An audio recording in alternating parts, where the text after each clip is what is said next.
my God, I'm here with Marco motherfucking Reyes. We're talking about like, man, I don't know where to start or where to begin. So, well, we smoked the whole joint. That's where we are now. You can hear us, right? NASCAR. We were talking about NASCAR. She heard our whole conversation because she's back. She's in the other room. But it was 10 minutes of solid gold bars that it's like the tribute to the best song in the world. That's what we're going to have to do right now. You know, Tenacious D shit. We're going to have to tribute to the best conversation in the world and try to come up with it on the spot. Basically, I was started by saying that, you know, I met him whenever he was like very young. I don't even know what age you would have been. So if Eddie was 13, how old would you have been? I think I was like 7. 7? Yeah. So 7 or 6. I saw this punk little 7-year-old kid, and little did I know that I'm the worst audio tech. No, you're not. It's not your responsibility. It's all me. This is the B-nign music channel, but we're back in it. Yeah, I knew his brother. His brother's a huge NASCAR fan. Met this kid, and little did I know he would shred the shit out of a guitar later on. Be a fucking in multiple bands. So yeah, let's go back to that. You listed the bands you were in. How many projects are you in, and name them? Okay, so like all of them. All of them, yeah. Okay. Back at the beginning, man. Okay. All right. How can I start this? Okay, there's a Styanax that is old school brutal death metal. Okay. Lucifer Invictus, that is blackened death metal. Okay. There's gonna be a lot of death metal in here. So Yeah. No, I remember, dude. Yeah. We'll get to Alphonse too. Yeah, RIP. yeah, we will get to Alphonse. This band isn't around anymore, but like, I still say I play in it. Like Apophis 2036. Yeah. You know. Shout out Apophis 2036. Gargantuan. That's like a blackened technical death metal thing. Mm-hmm. So it's like crazy playing and fast and shit. Oh hell yeah. I have my rap project, Almighty Q-Tip. I do that. Oh yeah. Handle's right above his head, by the way. You see up there, Almighty Q-Tip. People on the Instagrams. Yeah, I'm awful at it, but I'm trying. Hey, you know, everyone starts awful, dude. Especially like we can tell that you put in a crazy amount of effort to the guitar already. You know what I'm saying? So yeah, like, I appreciate you it. spend a lot of skill, like you spend a lot of time, like you put your 10,000 hours into this instrument. Now you can start a new 10,000 hours wherever you want. You know what I'm saying? Just apply that same mindset, whatever got you to where you are on your instrument. Same thing to hip hop and rap and whatever else you want to do. Because like, music is music. You know what I mean? It all translates. No, it does, dude. I listen to rap more than metal anyway.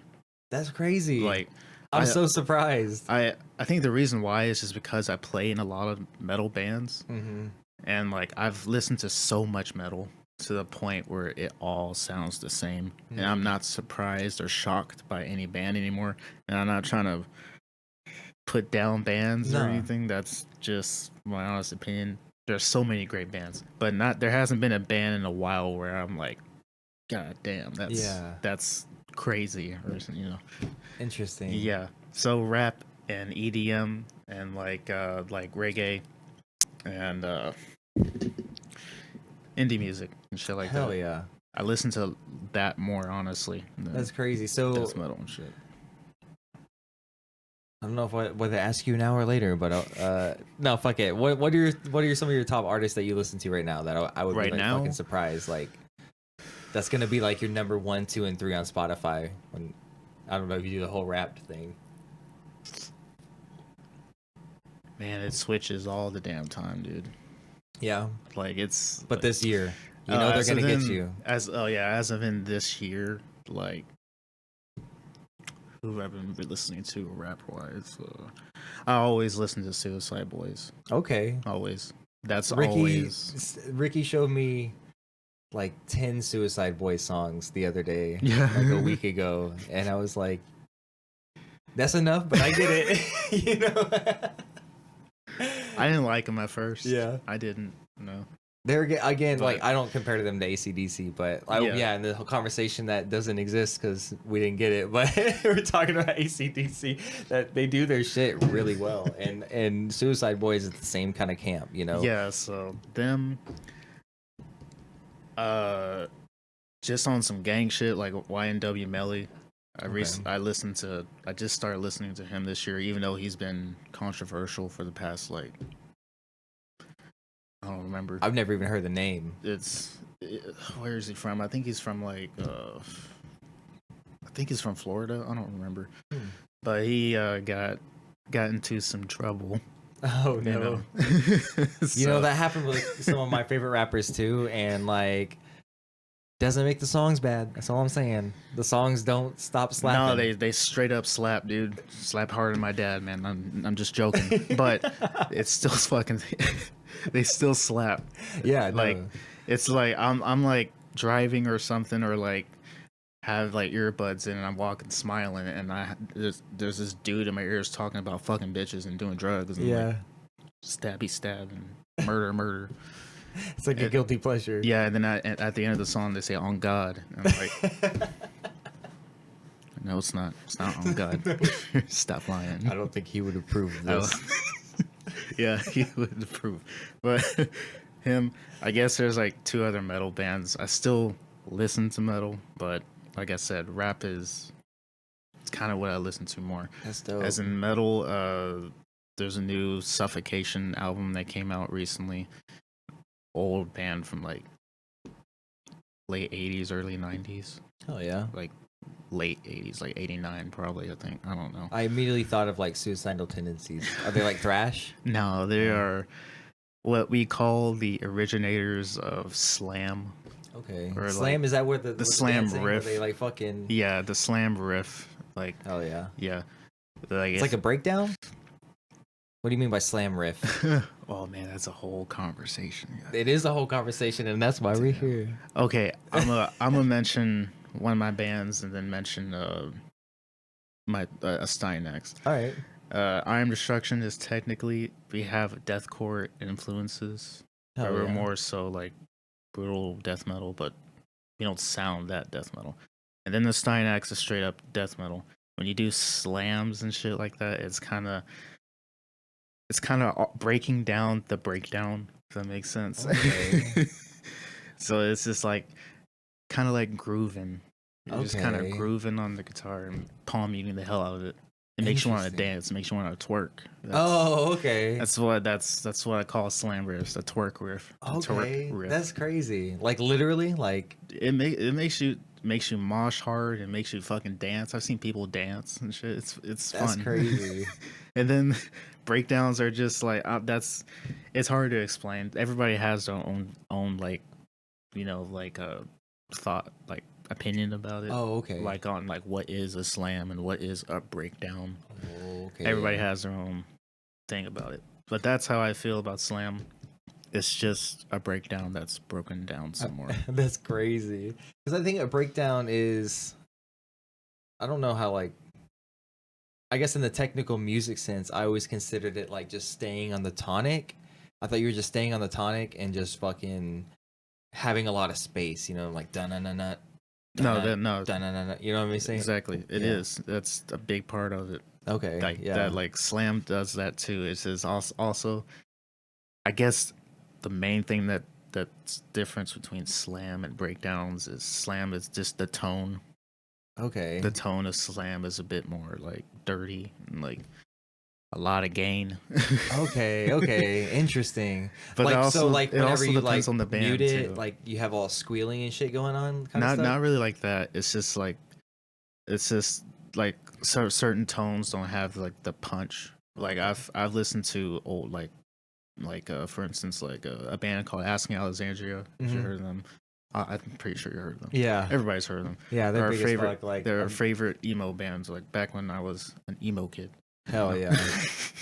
But like when you listen to their music and they're doing a breakdown, sounds at the time when I was a kid or a teen, I listened to that shit and I was like, this shit is heavy as shit. Mhm. It sounds good. And then I started listening to slam, and like the guitar tones were just much louder and like more like pounding your chest kind of sound.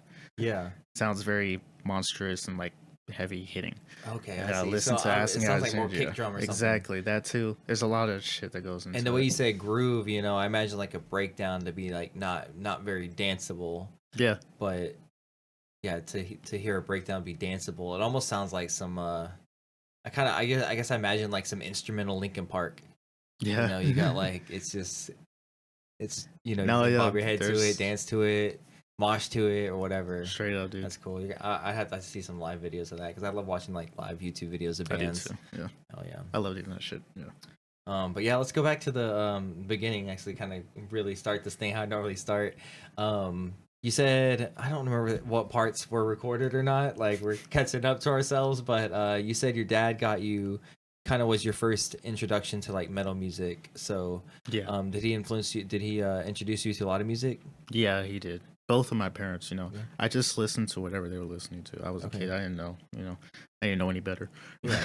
So were you like what circumstance was it like? Were they like playing music in the house like through a stereo, or No, we're talking about like driving in long car yeah, rides? Or? like in the car and stuff, you know. Like my dad got me into Spanish music and like, you know, rock and roll, like old school pop, Okay. like Haha, and like if you've heard of them. Okay, Yeah. I think so. Like Aha, Aha or something like that. I don't remember. The what is it called? It's that Take On Me. Yeah, song. Take On Me. Yes. Yeah. Hell Them yeah. and a few other. But the only real metal band I ever heard him listen to was like Slayer. Okay. But he didn't really listen to him a lot. It was just like a couple of times they come on the radio and he'd be like, you know, Yeah. Slayer, you know. Yeah, I'm not gonna turn this one off. This is alright. Yeah. Yeah, because he's not into the shit that I listen to. So Oh yeah. he's very old school, 80s rock and roll. That's the shit. Hell yeah. Yeah. I remember Eddie's favorite band was Def Leppard too. I just remember that. Dude. Yeah. He was like he had all their shit, like the stickers, and just wrote the shit on his binder, I think. Yeah, we were a Def Leppard family until I became a black sheep and found death metal. That's ironic as fuck, don't you think? Yeah. I know, dude. Is that too on the nose? No, that's so fucking funny. No, bro, you gotta check out Marco's TikToks, by the way. Like Marco Reyes. What is it? It's Almighty Q-Tip on TikTok too, right? Yeah, that same handle right there above his head. Check this shit out. This motherfucker's so funny. Thank you, dude. Yeah. But yeah, so from the beginning, like when, what age did you start playing guitar? I picked up a guitar at 9 years old, Yeah. but I didn't start taking it seriously until I was like 13. Okay. 12 or 13. So what was the instance that made you want to get it versus the instance that made you want to like take it seriously? What made me want to get it was my mom. Like, I didn't want to play guitar. I was a kid. I just wanted to stay home and play video games and eat Which is not bad. piss, and like go back to playing more video games. Yeah. But she was like, "You should probably learn an instrument," and I said no. She kept pushing it on me, and then I ended up getting like a first stack, like one of those miniature acoustic first stack guitars. Yep. I still have it. For real? Yeah, it's Dude, broken you're to like shit. It's broken to shit. I think you're the first person, because I've asked every guitar player if they still have their first guitar. I think you're the only other one that still has your first guitar. That's crazy. And that was like my real like first guitar, a piece of shit. Yeah. Yeah, and that's also the consensus. It was a piece of shit. Everyone's first guitar is a piece of shit, man. I'm running a poll. That's what this whole thing is. I'm just collecting data. So there was that, my mom forcing me. Hell yeah. And then I found out that there was such a thing as electric guitars. Oh. You know, and I was like, oh, that sounds cool. So did you start learning on the acoustic in preparation to get an electric, or? No, yes and no, because even when I got the guitar, I wasn't practicing. Like, I practiced when I had to, because like I also had a music teacher. Oh, okay. So like my mom like was, a formal music teacher that came to your house? No, like I went over to. Oh, he okay. had like it was like a shop that they worked at. And What they shop? offered Lamb's Music. Lambs. Okay, yeah, he fixed my amp. Yeah, He's and my bass and put my I don't- pickups on my guitar. I don't know if they do lessons anymore, but they're still open. Yeah, they're over there by down by Summit Road next to SG Studios. I had Greg, the owner of SG Studios, on an episode like 2 episodes ago. So yeah, full circle. Lamb's Music, shout out Fort Worth. Yes, for I miss them. Getting all the plugs out here. So what made me actually want to play was Green Day. Oh hell yeah! Yeah, that's my all-time favorite band. I don't give a fuck what people say. That their new shit is dookie. It's shit. It's bad. I hate it. I don't like it. But their old shit, even some of their newer shit, like 21st Century Breakdown and like that weird triple album thing they did, Uno, Dos, and Tre. Like, oh yeah, that was weird. That was weird as shit. But it was still Green Day. I liked it. I like it a lot better than this new. I don't know what the fuck they're trying to do now. I haven't even heard it, dude. Don't listen to it. Don't listen to it. They're my favorite band ever, and I'm telling you not to listen to it. That should tell you something. Dude, I'm like Rise Against. That's my favorite band ever. Yeah, the post right there. You know, like I listened to their 5th or 6th album, Endgame. Their album Endgame one time. Was so upset and so disappointed. I took it out of the radio and it sat there and collected dust for years before I threw it away. And I don't even acknowledge it. And to this day, even their current albums, I have all that music. I have everything they've ever released except for that one record.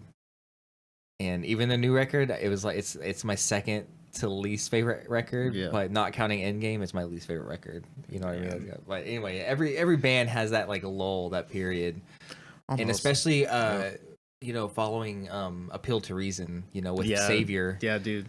Bro, they weren't ever going to follow that, right? And they didn't. And I just don't acknowledge that record. So what do you think about the Dookie 30th anniversary tour coming up? That's happening next year, right? Yep. That's in the fall of next year, or is that? I think it's all year. I feel like it's like from summer all the way through the fall. When it comes to Fort Worth, I didn't even look. I wasn't even thinking about going. But were you thinking about going? Oh yeah, dude. Yeah. I've seen Green Day like twice. Oh, that's dope. Twice. I saw them back with my brother and my dad like in 2010. Nice. And then saw them again in I think 2021. Or something like that. Yeah, she said she hasn't heard anything from Green Day in the past decade. I haven't either. I haven't even heard 21st Century Breakdown, which is like the first one after American Idiot, I think. It's good, dude. Yeah. They went more like alternative rock and roll. They really weren't a punk band anymore, honestly. Yeah. They had their punk elements, but it sounded like rock and roll. Yeah, American Idiot changed everything. I mean, that I was 14 when that hit, so that was like a fucking comment to like punk rock. It was almost like killed pop punk and punk rock. Yeah. Because like no one else could top it. And it's like rap came in and Drake came in and Weezy came in. It's like, yeah, we're gonna be the number one genre now. Like they did it. You know. They did. I mean, even though I don't like their new shit, Green Day's fucking huge, dude. Yep. They're really big. They're important. They were early, like it or not, they're an early Oakland. I don't know Oakland, but Californian, you know, punk rock band. I mean, their roots are still DIY. There's no I'm under the prescription that there's no such thing as a sellout. You know what I mean? Yeah. We're all just trying to get paid. We're all just trying to do what we love. You know? Straight up. Yeah. Like Mark Twain says it. People love this quote that, you know, if you find something you love to do, then you'll never have to work a day in your life, right? So why do we chastise ourselves? Why do we chastise our favorite bands for trying to get paid for doing the thing that they love to do? No, for real, dude. Yeah. For real. Like, so Green Day did not sell out. No, they didn't. They really didn't sell. Well, I mean, god damn it. It's this podcast is Green Day and reflecting on 30 years of Dookie. No. No, that's dope. So you discovered Green Day when you discovered the electric guitar? I should probably change that wording up. Like, it's not when I like discovered electric guitar, but that's just kind of like whenever I started actually noticing it. Yeah, because it plays different than acoustic. You're like, this does different things. Yeah, not only that, it was just all the other music I was listening to that had electric guitar in it. Like, this new type of faster playing and like the crazy like skanky fucking drumming. Yeah. You know, the bass cutting through and shit. When it was just Billy, Mike, and Trey. Yeah. You know, I never heard anything like it. That's the reason why I liked it so much because it was just fast. It was fast and punky and shit. It was my first time ever hearing punk.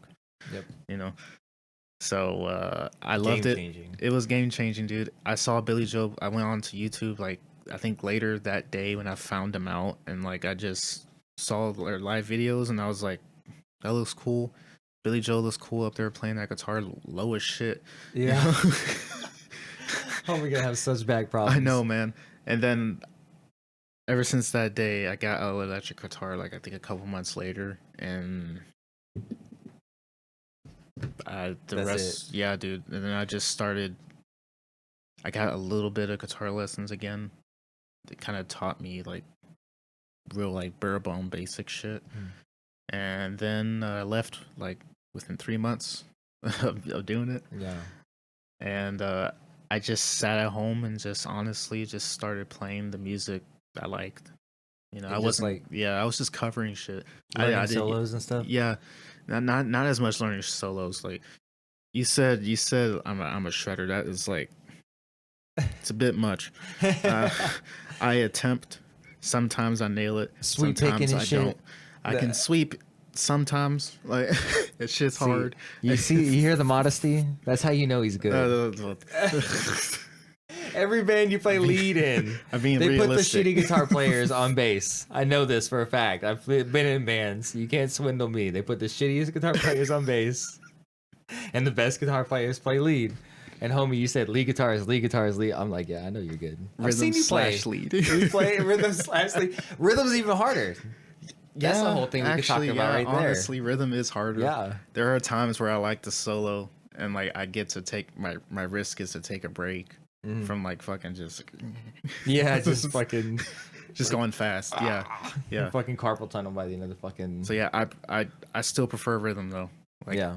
lead like guitar soloing is for me it's just I can do it, but I don't practice enough to be able to fucking get that shit down. Yeah. I'm always working. Only time I practice guitar is at band practice. It becomes that way after a while. Yeah, dude. Especially when the content creation comes in. Yeah, like I feel like I'm getting better, but like that's just songwriting. That's it. Like not my playing ability. I hope to change that. Yeah. I need to actually sit down and play, but like either I'm too tired or I'm at work or I wanted to go to sleep. Yep. It's hard to find time to like practice, to like hone in your skill. It is, dude.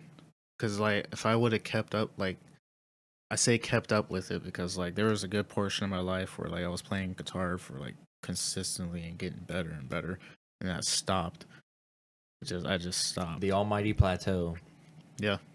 And then I got back to it, started getting better and better, and now I'm at that plateau again. I don't have it's another wall. I don't have time, kids, work, band practice, shows to play. Yeah, it's so much, man. So like, whenever I'm not doing any of that shit, I'm sleeping. Yep. You know. Hell yeah. Sometimes I'll pick up the guitar for like a couple minutes or like 10 minutes to practice a song, maybe.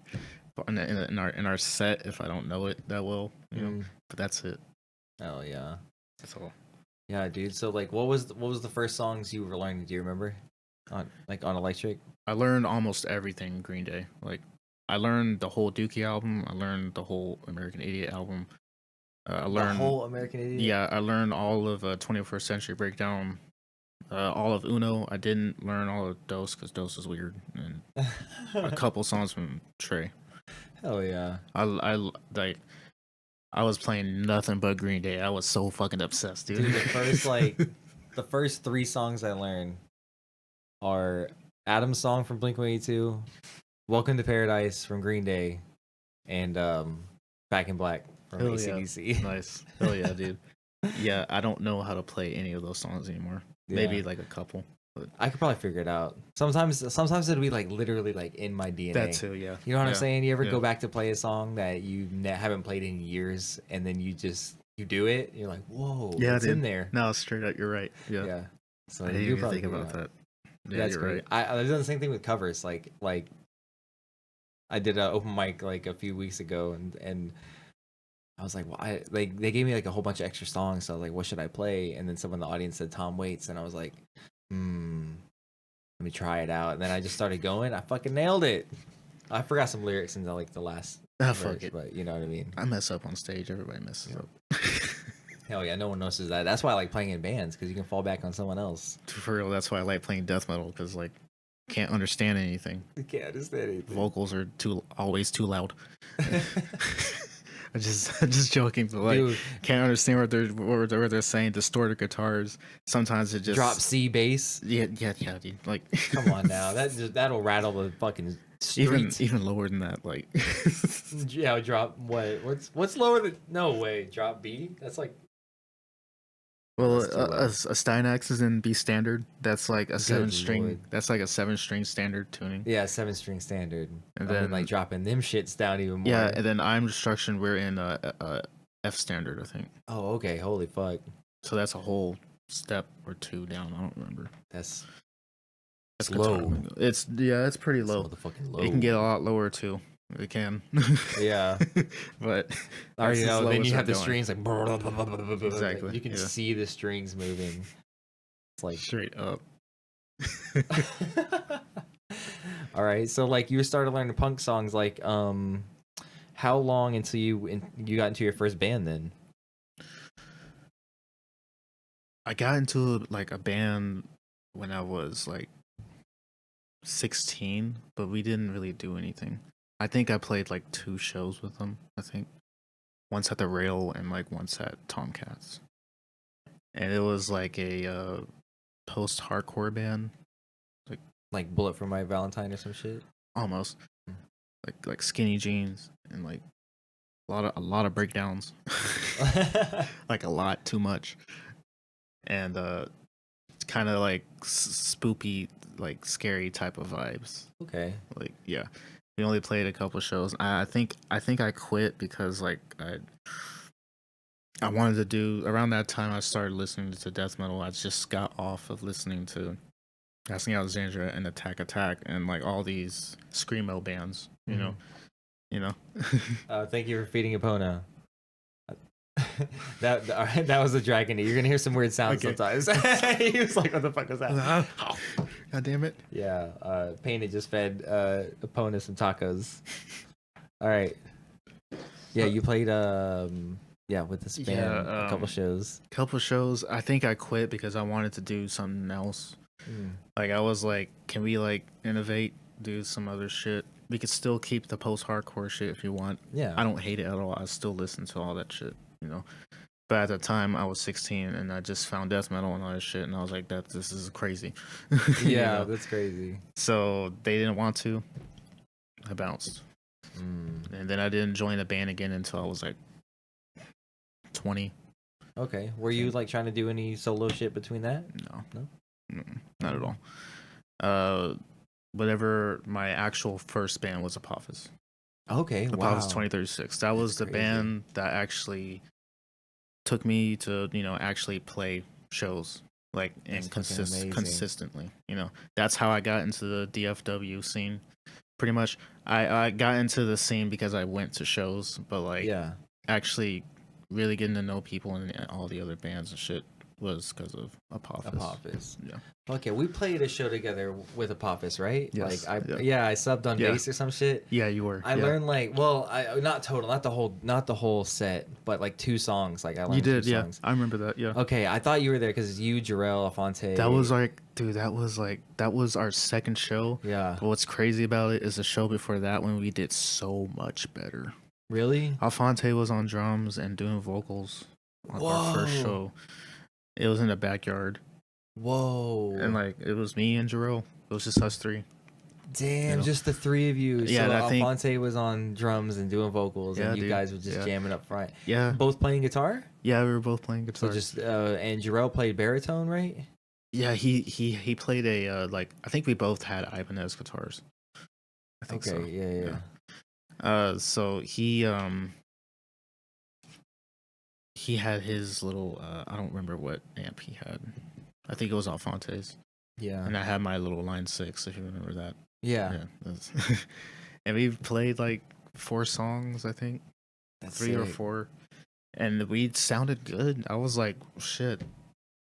Good You said it was a job. backyard show? Yeah, dude. Yeah. It was cool, you know. It was a nice little first show. It was amongst friends. Yeah. Like, you know, so it was like, you know, it was cool.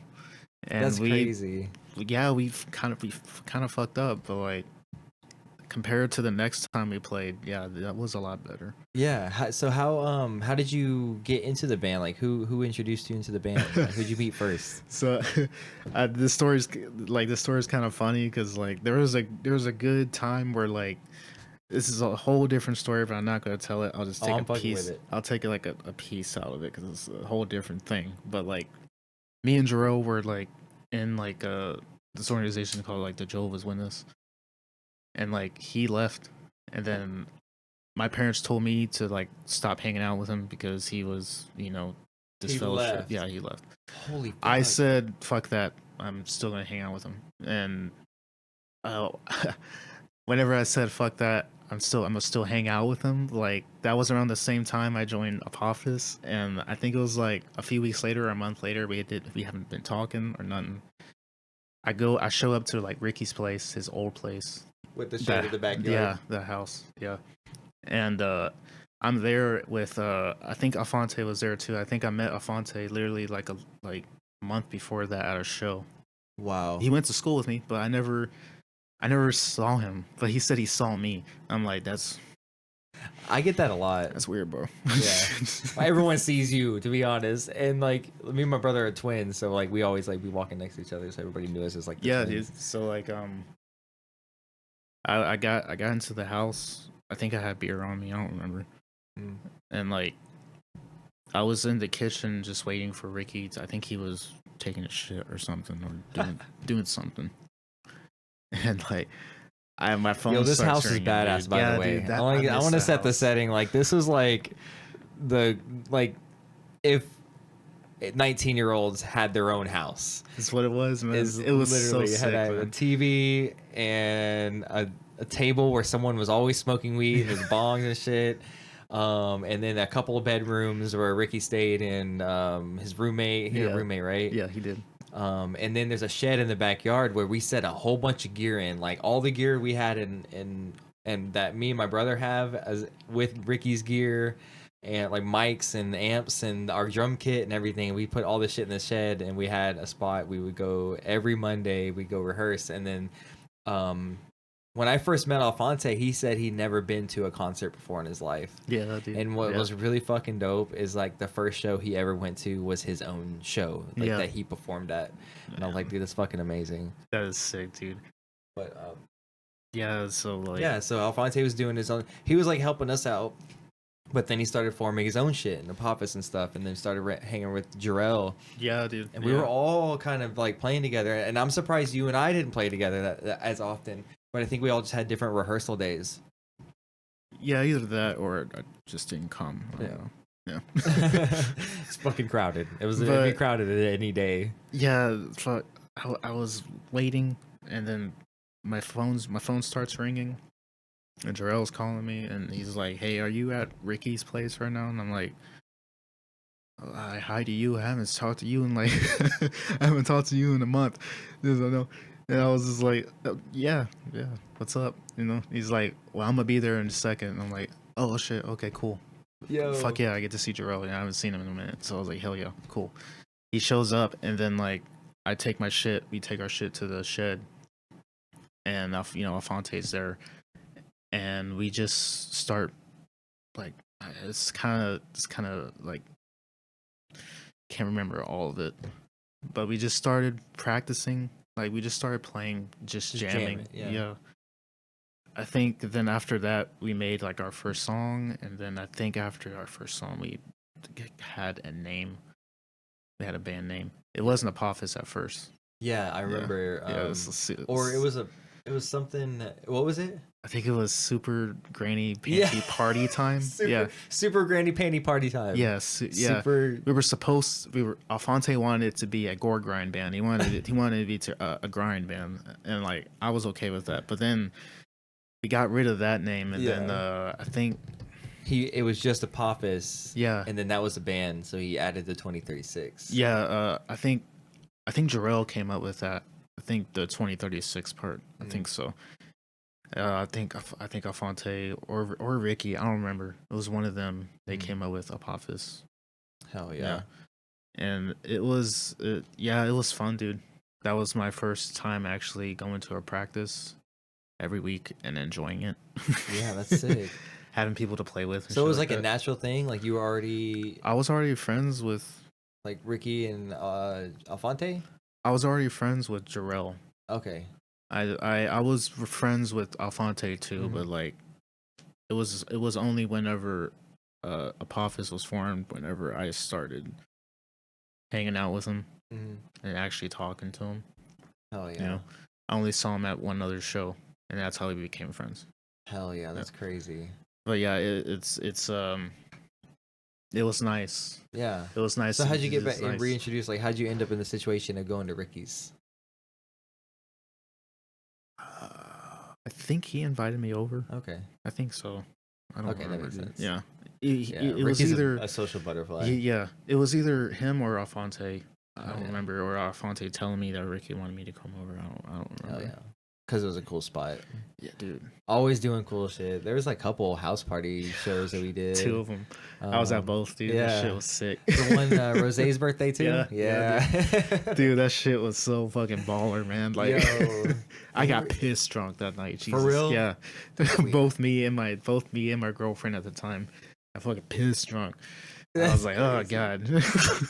That was so much fun. Yeah, no, they were rattling like the whole. Dude, that was crazy.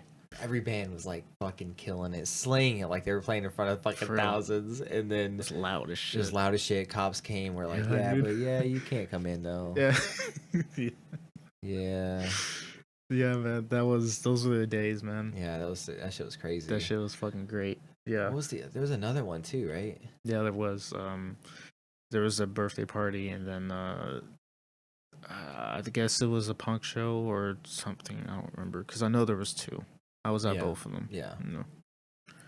I don't remember, dude. It was good ass times. There goes Ricky. Speak of the devil, texted me right then. I told you, man. I literally texted him right before this. I was like, "Yo, I'm going live with Marco." I don't know why he's writing back to that. But yeah, dude. So playing those shows with Apophis, like going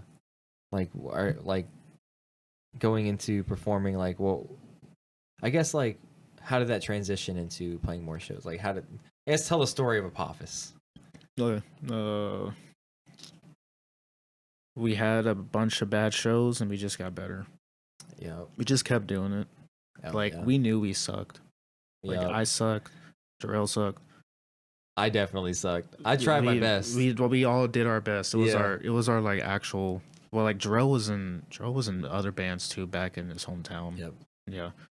So honestly, he was a better guitar player than I was. You know, I still think he is. He's a great guitar player. Dude. That boy always tells me that I'm better, and I watch him play, and I'm just like, dude. What I love about Jarrell is like also he has a real defined blues vocabulary. Straight up, dude. That's why he's a good guitar player, because he plays with feel. There's so much feel. I play with feel too, but like I'm still a little robotic because of the riffs I'm having to make with all that death metal shit. And also, like, I didn't really learn any like blues or the blues scale. I've learned like the blues scale, I think, just that one scale.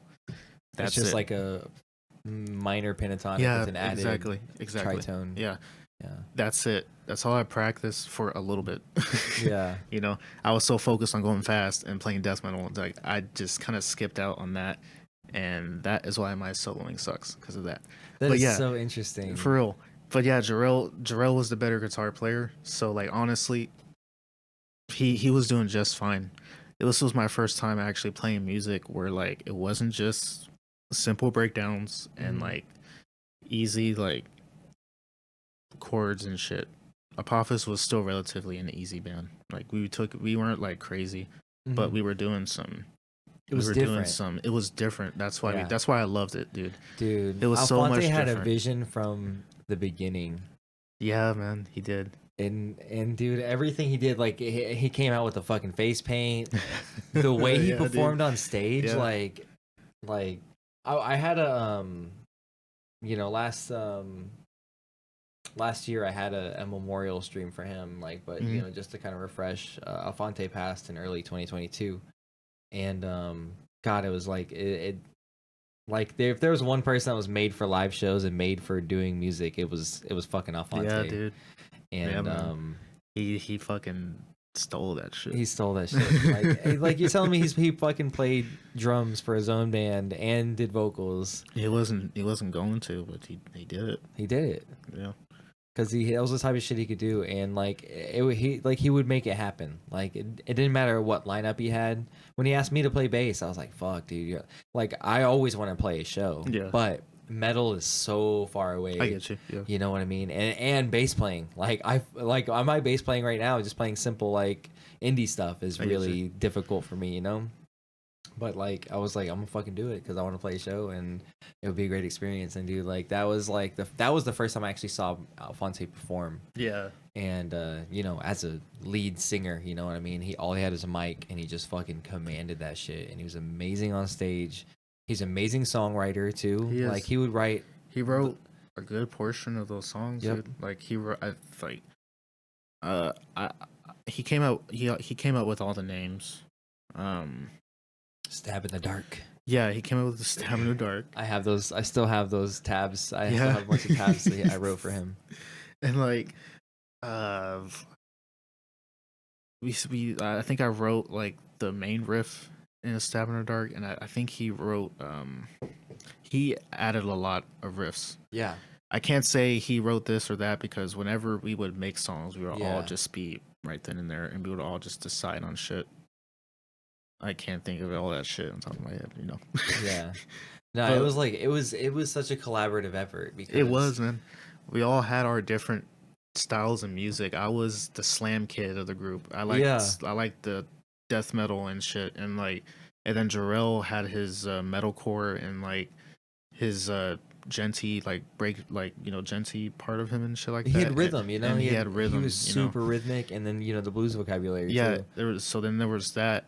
And then also a mixture of Alphonse and me because I liked black metal too, but he brought his black metal influence into it, and a lot of the this weird avant-garde shit. Yeah, you know, and he brought that, and we tried our hardest to mash it together however way we could, and people either loved it or hated it. Bro, I'm just saying.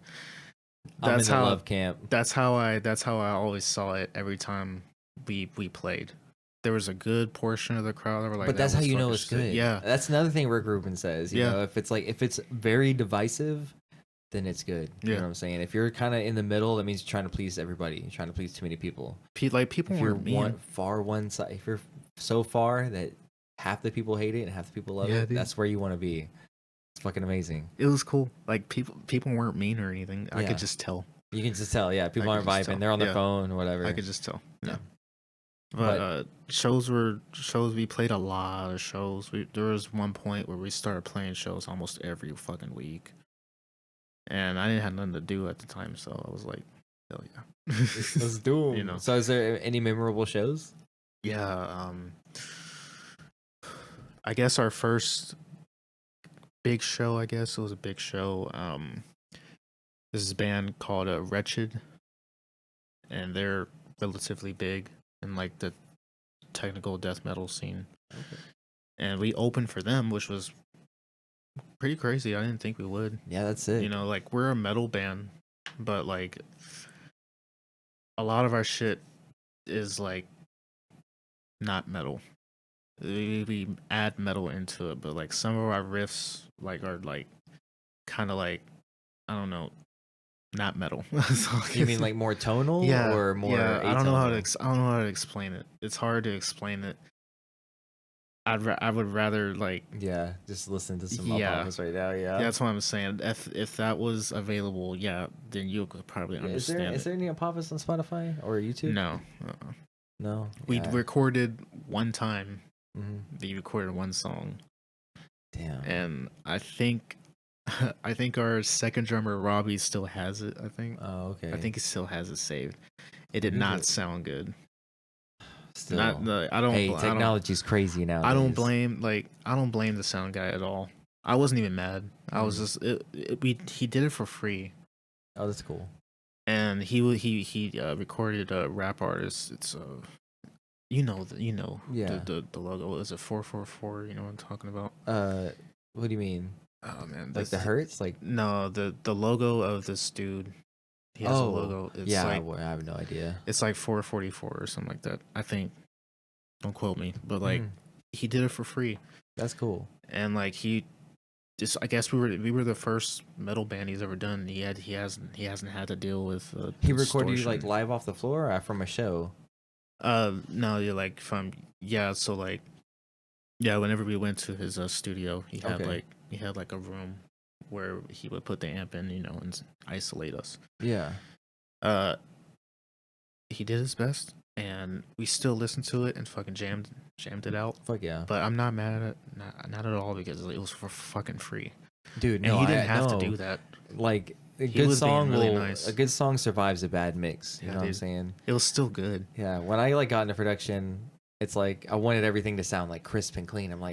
I compare it to like common indie or common pop music. I'm like, why does mine not sound this clean? Yeah. It's like, why can't I get it to sound as good? And then I listen to I go to my playlist and it's like 1996 Modest Mouse or Big Boys from 1981 or some shit like that. And it's just the worst recordings, like 4-track, everything's blown out. I'm like, I love this music, and I'm like, For real, dude. Yeah. I still listen. Yeah, dude. It doesn't need to be know. perfect. It doesn't, dude. The song just needs to come through. It doesn't. Not at all. Yeah. So, life lesson right there. You know what I mean? A good song survives a bad mix, but Yeah, a dude, good that mix song won't kicked ass. a good mix won't save a bad song. That song kicked ass. We had some good ass songs. Hell yeah. We No, did, you guys man. did. And we were coming up. Our new shit that we were like writing was like really good. We all started getting better. God damn. That's whenever like I joined another band, and then like Lucifer, Invictus? a Steinex. Okay. I joined the Steinex in 2019, and I was in Apophis for like 2 years or so before I got into the Steinex. I think two or three. And I joined the Steinex, then I started playing with people that were like a lot better than I was. Like in the band or Yeah. Okay. Yeah, like he's not in the band anymore, but his name is Jacob Marshall. Like that boy is like a fucking prodigy. He is so good. That's crazy. I joined, and like he was like, all right, here's how you play this song, and he starts I take videos of him slowing it down and shit, and like that shit pushed the fuck out of me, dude. Oh hell yeah. I was crying. That shit hurt. Like I bet. it's like I learned it rather quickly, but like it was still hard as shit. Damn. It was hard, dude. I think I learned I only had like a few weeks or a month or so, I think, to learn the set list for the debut show, which the best, probably still one of the best shows I ever played was my debut show with the Steinex. Hell yeah. Dude, that shit was sick. That was fucking wild. That was the first time I saw like a. Was it a headlining show? No. We opened up for a band called Nile, Mm-hmm. and they're like Egyptian death metal. That's cool. I don't want to say Egyptian. They're just I don't know. But it had that vibe. Yeah, it has that vibe. But that was a great show. That was the most people I played in front of at the time. Yeah. My first debut show, I thought it was going to be in like a smaller club, but then it happened to be at Trees. Oh yeah. Fuck yeah. And like Nile's big, so there was already a lot of people there right at the beginning, and I was like, shit, damn, this is my debut show, and there's at least like 100 plus people, 200 people. Yeah. It's like, god damn, this is scary. Yeah, I bet. This is fucking scary. I'm about to piss my pants. Like, Yeah. But going back to Apophis, Well, you said that show was the first time you saw something, right? What you were about to say? Yeah, that was the first time I saw a big ass like pit, like for what I was playing. Oh, seeing it up on stage and actually looking down at it. That's crazy. Dude, it's godlike. It makes me feel so beastly. Yeah. I feel like really strong whenever I look down and I see all these people fucking going nuts and like beating the shit out of each other. Yeah, that's crazy. I'm like, hell yeah, dude. It makes me feel good. Fuck yeah, it's like makes me go crazier on stage because I'm seeing that. Yeah. Like fucking, it's like godlike, man. That's I feel like a god, dude. I feel like. All right, man. Let's take our first break, and we'll get back to Apophis and continuing on with S next. S next or S and X. How do I say it? Astyanax. Astyanax. Yeah. Yes. Yeah. I knew. I was like, I'm so afraid to say this, but I'm gonna give it a shot. We'll be right back. Oh wait, here we go. There we go. Now we're back into it. I'm glad I have the monitor on because I would have just been. We would have had a whole nother 10-minute conversation with no sound. Yeah. So let's get back into balancing and juggling Apophis with Astyanax. I'm never gonna be able to say that. Oh, that's okay. Sometimes I can barely say it. Astyanax. Yeah, there you go. Boom. Hold on, let me get this for the real. Astyanax. All right. He fucking said it right. Hell yeah! That way, it's gonna be the funniest cut ever because I'm gonna be like, so it's about balancing the two bands, Apophis and Astyanax. and then we'll cut some shit. We'll cut some shit in about you saying. Oh my god, oh my that's god. Perfect. All right, go ahead. He said how a balance being in Apophis and Astyanax. Yes. Oh shit! Like from the moment you were in both bands, like how did you balance that? I just kind of did it.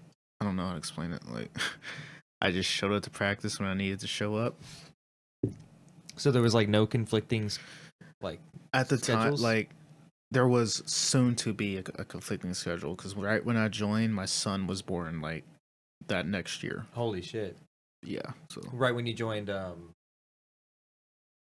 Astyanax. Boom! Let's go.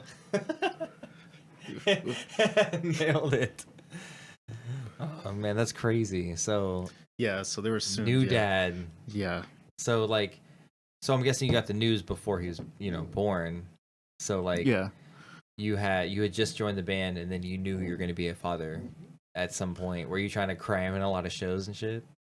So like I mean the good thing is like Astyanax has already been around for like at the time when I joined, they were already around for like I think 10 years. Oh wow. Or 9, I don't remember, like 10 or 11. Yeah. So they've been around for a while. It's all because of the drummer. That was his band pretty much. Oh wow, okay. Like yeah, he was the founding member. Him and a few other people that I can't think of right now, and I feel like a dumbass because I know them. I feel dumb as hell, but yeah, it's red light syndrome. Yeah, dude. Like after like 2 shows. We're not still on a break. What do you mean? What do you mean?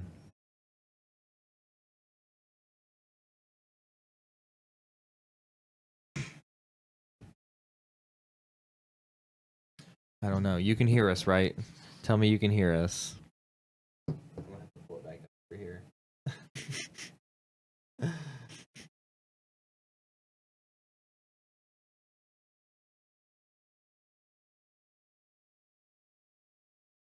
Are we lagging? Are we taking a break? Look, No, we're not. We're good. You can hear us. We're good. That you guys know. Yeah. So, you were doing a lot of shows with both bands, and like how did any take precedence over any others? Did you play shows together? Like I had to slow down, obviously. Like slow down by joining 3 other bands, 3 more bands. you. Yeah. Because hold up, I know how the story I know ends. it Hold on. contradicts itself. I know it contradicts what I'm about to say. Yeah. But like, I had to get used to a new kid that I was not expecting to have. Yeah. I didn't want kids. You know, I wanted to just, you know, do my own thing and not take care of babies. Yeah. But it happened. At least you're honest about that. Yeah, dude, I mean, a lot of people. Are like, I'm real with it. Like, Yeah. if it pisses you off, I don't care. But but I love y'all though, and I love you too. it doesn't mean you don't love you. I know. You know what I mean? And I love, yeah, dude. That's some people like. I've heard people get like upset about me saying that, but I'm just like, I wasn't expecting a kid or 2. Now technically, now 3. Jesus, man. I'm 27 and I have 3. I have 2 kids and a stepdaughter. So. Oh, okay. Interesting. But like, I just kind of like I had to slow down with playing shows. You know, I played like 2 or 3 shows with the Steinecks, and then my son was born. Then like I still played shows, but it was far in between.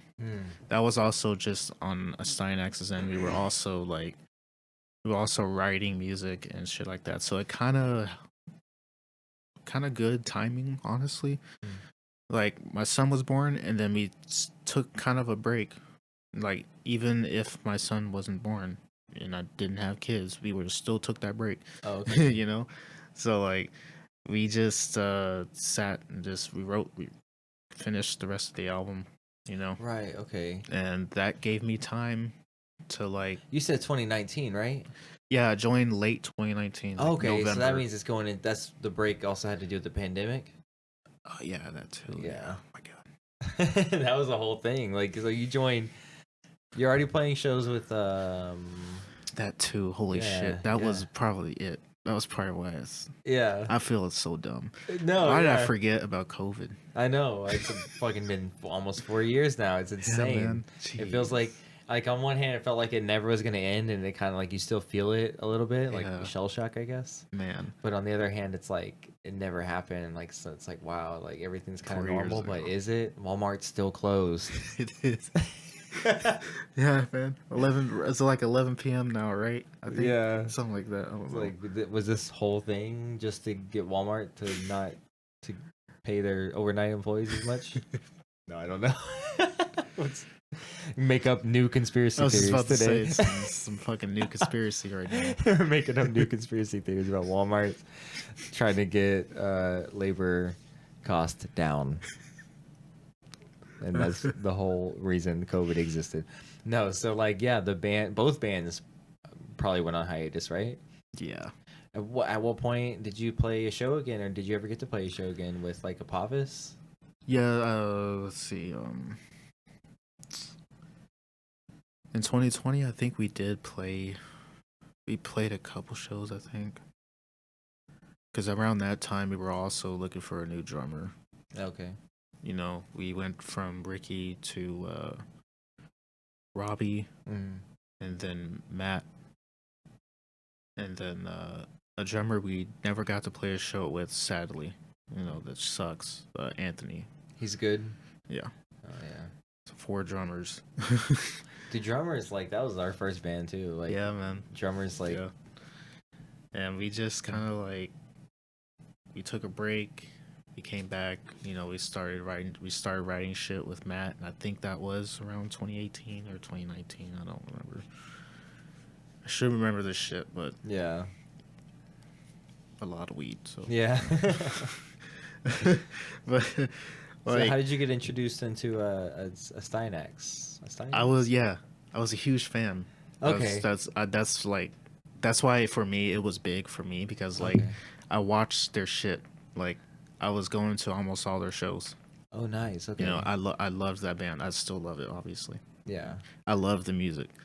So did you like hit someone up on the socials or something? Or? No, like I remember the day and everything. It was like I think it was October or November. I think it was like early November. Like me and my wife at the time, we went to go see the Joker. And like I got a text message from Colby, our drummer, and he was just like, "Hey, like, do you want to like try out? You know, and if we you know, if you got the job, you need to learn the set list within this amount of time because we have a show on this date and it's close." Fuck. Yeah. Damn. And so, did you already have an idea? Were you learning their songs already? yeah, I covered like 2 of their songs. Like I think I like posted it on Facebook. I think they're like I don't even think they exist anymore. Oh, okay. It was on my old Facebook profile. I don't even think that shit. That's crazy. Yeah. And they saw that, like, and they're like, "Well, he can play our shit, so ask him." You know, Ask him. That's crazy. And I was just like, I didn't even hesitate. I was just like, "Hell yeah!" Like, yeah, yeah, man. Like, why would you, dude? Yeah, that was crazy. That's it was so pretty dope. cool. It was shocking. It was soon. Like the show was kind of soon, but I just said, "Fuck it, let's learn this shit like as fast as I can." Hell yeah! And we did good. I think I Hell did yeah. pretty good. I did mess up a couple times, but Yeah. I still do. They probably were expecting it. Oh yeah, they I were know glad were. it wasn't more than a couple. Yeah, Yeah. because I know I wouldn't. You know? Shit on the stage, motherfucker. Yeah, man. It was great. I loved that moment. Hell That yeah. moment honestly changed. The tree show. Yeah, that the Yeah. tree show and just Colby asking me to Oh yeah, right. play music with him at Steinites. That kind of changed my whole trajectory with like how my, I guess, I hate calling it a music career because I'm not making no money, but my music career, right. it kind of helped me like change my trajectory. What are you talking about? You don't need money when you got. I mean, true exposure. Yeah, that is honestly very true. However, I work hard. Yeah. I want some money. My landlord loves exposure. Yeah. I just, Dude. So I get a money order from Walmart. I say, can you make it for 1,000 exposure, please? 1,000 Bro, you know what I'm saying? But no, that's what it helped me with No, that's dope. exposure. You're supposed to go overseas to do some metal shows, or you did? Oh shit! Was there something like that? I don't know who said that, but whoever told somebody it wasn't supposed to tell nobody. Oh, okay. I thought you posted it. Did but I? No, that's not. I thought you No. posted. I thought. No. I think you said alluded to it, but I don't think you said alluded to it, specifics. so that's probably it. Yeah, I don't think you said specifics. So, But okay. yeah, I mean, I guess I'll say it. Like, we're supposed to. Iron Destruction is supposed to be touring Europe next year, Oh, dude, so that's gonna be sick. Hell yeah. So I didn't know if it already happened or not. Then I was like, It was supposed to happen in 2020, but COVID. okay. Then again, in I think 2021, COVID again. Hmm. And now, Iron Destruction is trying to make a comeback because they haven't released anything since 2020. I remember when that album came out and everything, and I was listening to that shit, and I was like, "Oh God, this is so fucking good. Why aren't more people listening to it?" And I'm like, "Oh yeah, because COVID." Like, Oh yeah, because of COVID, everything. yeah, everything's fucked up. Everything's fucked up because of COVID. Yeah, and then we came back, we started playing shows again, and like, we're working on our new album. I'm working on 2 new. This is the hardest thing. I'll say this real quick before I continue. This is the hardest thing about doing multiple projects because, like, I'm working on multiple shit at once. I'm writing material for multiple bands at once, and it's fucking hard. Dude, yes. But, like, we're writing. Steinax is writing new music. Iron Destruction, we're writing new music. I think we're already, like, close to done with, like, the writing portion, at least, you know? So we're trying to release that shit next year. Nice. And then we'll tour off of that album. Nice. Yeah. That's the plan. That's what we're trying to do. Dude, so you're fucking cranking them out now, like, for the rest of the year. That's crazy. Yeah. Tours are going to start happening next year with at least 2 of my bands. I know Steinax is going to eventually start touring, you know. And I already know our label is like really good, and they send us out shit. You know, they're gonna send us to you know, Europe and shit, so that's gonna be cool. Yeah. Yeah, that's fucking sick, man. Is it your first time going to Europe? No, it's not my first time. Okay. No, I went to Italy in 2018. Nice. Fucking sick, dude. Was that your honeymoon or something? No, I went with my parents. Oh, okay. It was me, my parents, and my sister. Oh yeah. And they wanted to go to Italy, and at the time I was like, it's fucking cool, but like if like Italy's expensive, if I have to stay home and watch the dog, I'll stay home and watch the dog. They're like, no, you're coming. And I was like, okay. So Cool. what part? Rome. Nice. Okay, so the Colosseum and shit. Yeah, dude, that place yeah. is fucking surreal. Italy's where there's a different breed of people down there. Like, it's crazy. Really? Yeah, man. That's cool. Everybody down there is so fucking beautiful. It's weird. Really? It's weird, dude. That's They all crazy. look good. It's probably because they eat a lot healthier than we do. Yeah. You know, with America's fast food and shit, they have fast food too, but like I don't see it a lot, honestly. I never really saw a lot of fast food down there. That's crazy. I imagine was like cool. they all cook their own food and shit. Yeah, dude. Yeah, that's crazy. It's an amazing place. I think everybody should go at least once in their life. Yeah, we want to go to Florence. Like we've been Yeah, talking dude. about going. Yeah, to, we like, went to we somewhere. visited Florence as well. We saw Pompeii and everything like that. We got Nice. to walk through it, and I thought not the whole thing because that hole is big. Like, Oh. so we walked around an area of it.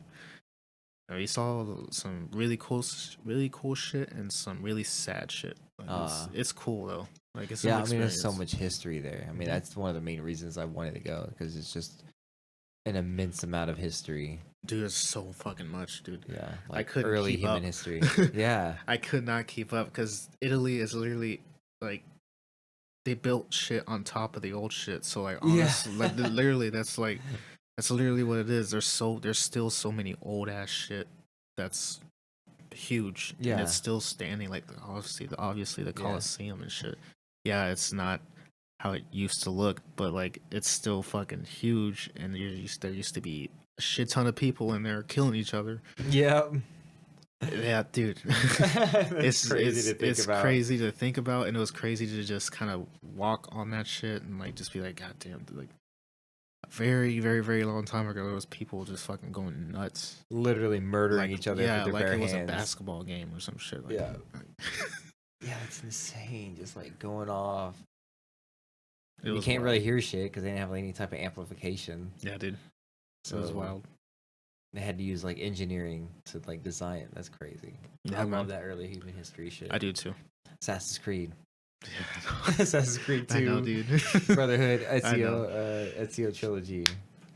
That's my Fucking shit. Revelations and the Black Flag are my favorite. Yeah. I love Assassin's Creed Revelations. That shit is so good. Yeah, Revelations goes hard. The whole Ezio trilogy, Black Flag that's fucking great. I love that game. Or introduced the pirate mechanics and stuff. Good times. Good times. Yeah. Straight up. And you know, I want to get back to Alphonte but also kind of route it into video games because we used to talk about Kingdom Hearts so much, and I'm pretty sure you probably had the same conversations with Alphonte. Yes, dude. Yeah. Yeah. He loved Kingdom Hearts as well, dude. Yeah, me him talked about it a lot. Like he was always talking about it at one point, or I would bring it up, and we'd just be going on and on with it.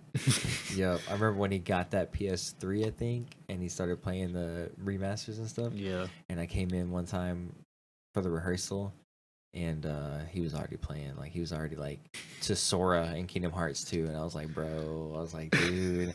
I was like, I have to be over there, like, start practicing and setting up my gear and my pedal board and everything. But I was like, fuck, like, I want to watch him play so bad. I'm just, like, watching him play Kingdom Hearts. Love it, man. And the music in Kingdom Hearts. Fantastic, man. Yo, it's It's so good. 2005 Yeah. is the gonna be the 20-year anniversary, right? I think 2025, right? I think so. Yeah.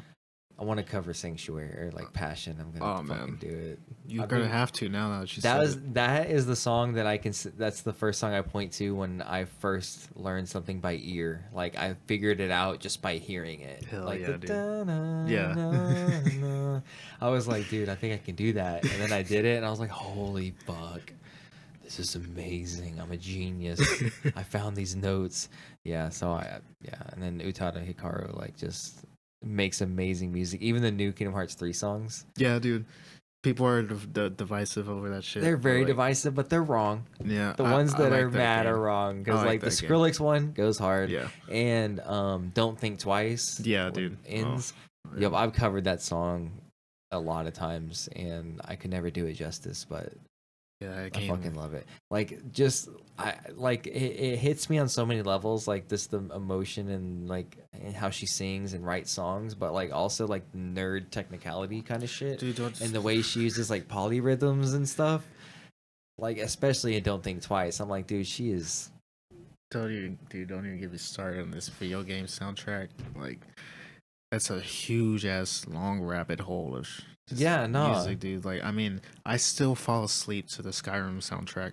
Hey, I still fall asleep to that shit. Like, like you put it on intentionally. Yeah, and like I'll put it on intentionally during the day, or like sometimes, or like, and at night I just listen to like a long play of like the night cycle of the game's soundtrack. That's fucking amazing. I love it so fucking much. It's still I still think it's like probably one of my favorite game like soundtracks off of video games, if not my favorite. It's I've good. heard like the music in passing, but I wouldn't even be able to recognize a Skyrim song if I heard it. I listen to all of them on YouTube, and it's just good. It's really well composed, and like it just matches the vibe of everything. Hell yeah, it's perfect. I mean, they Bethesda are incredible at like creating a world, like with sound design and like and the detail, like in like the books you can read and all that kind of shit in Skyrim. And I'm a huge Fallout fan. Yeah, I love Fallout. And just the way they incorporate like the real scores with like the old time radio songs and stuff like that. It's just really cool. They nail it. And I've discovered a lot of songs on there. Rediscovered songs and stuff on like Fallout radios and stuff like that. But yeah, no, like talking about like video game soundtracks, I have like a whole playlist of like OST playlist on Spotify. It's on my actually it's right here. Type it in because I got what's it called? Yeah, playlist. Boom. All right, there they go. All of them right there. But I have an OST playlist, and it's got a bunch of Zelda music, Final Fantasy, Near Automata, Kingdom Hearts, of course. Yeah, just my favorite like soundtrack songs. Drake's Fortune, Uncharted. That score is like one of my favorite scores of all time, and even have some movie scores on there too. But fuck yeah, yeah. As far as instrumental music, it's just so fun to put that. It's just a. Yeah, I love instrumental music. It's nice, It's I feel like I can write better music when it's an instrumental. I might be controversial, but yeah, I feel like I write better. Like I feel like I play better at guitar when I write instrumental because I'm just thinking about the riffs and that's it. Yeah, and I'm thinking about like what I should be singing over this. Yeah, so it can be as I don't know, free, I guess, if that makes sense. I don't know if that makes sense. No, it does, yeah.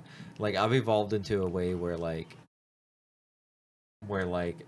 I used to try to cram, like, lyrics and songs on top of, like, music I was writing, and now it's, like, I'll just, like, riff on a melody until I get it right. I'll just, like, go da-da-da-da or la-la-la-la-la. Yeah. And then whatever melody fits on top of the chords, that's the one whatever I like the best. That's what's gonna stick. And then I eventually fill in the blanks with lyrics. You know what I'm saying? And I feel like that's a better way to write because you can be more authentic with your melodies. And it just sounds more natural. Not that the other way is like bad because there's a lot of like artists I could point to that have like really wordy lyrics that fit. And you can tell they like try to fit these lyrics in the song, within these bars. But like, yeah, it to each their own. You know what I'm saying? Like, if it works, it works. But as far as like personally, I've evolved into this way of like I'm trying to construct a song rather than, I get put lyrics on top. Yeah, like some of my instrumental, like there's gonna be planned to be one instrumental song that's gonna have vocals, and I'll be doing like clean singing. and I'm gonna have somebody else like do some screams and shit. Oh yeah, That'll be my- on your solo project. Yeah, that'll be my first time like recording vocals like that. So that's gonna be interesting. The first time people are gonna hear me clean sing. I So know it's that's gonna- very interesting. I'm looking forward to that. So are you recording, like, are you working with a DAW like yourself? Okay, so I have been, but as of recently, no. I need to get back into it. But Okay. like I had my own DAW, I had my own, Scarlet, that Scarlet, Mm-hmm. and like I was using Guitar Pro for a little while. I just started using that honestly, like in November of last year. That's been really helping. That's a DAW, Guitar No, Pro. not the DAW. It's just like it's just like a Oh my gosh. A plugin. Yeah, it's like kind of like a plugin. Okay. It just helps you tab out music. You know, you can write Okay. riffs into Guitar Pro and have it all tabbed out for you if you want. But like that's kind of it's more tedious, but it's better to kind of just Figure out. click. Yeah. There's that. I was recording a lot of Almighty Q-Tip shit at one point, and I had to stop because I realized that I don't like it as much as I thought I did. So I It's just stopped. experimentation.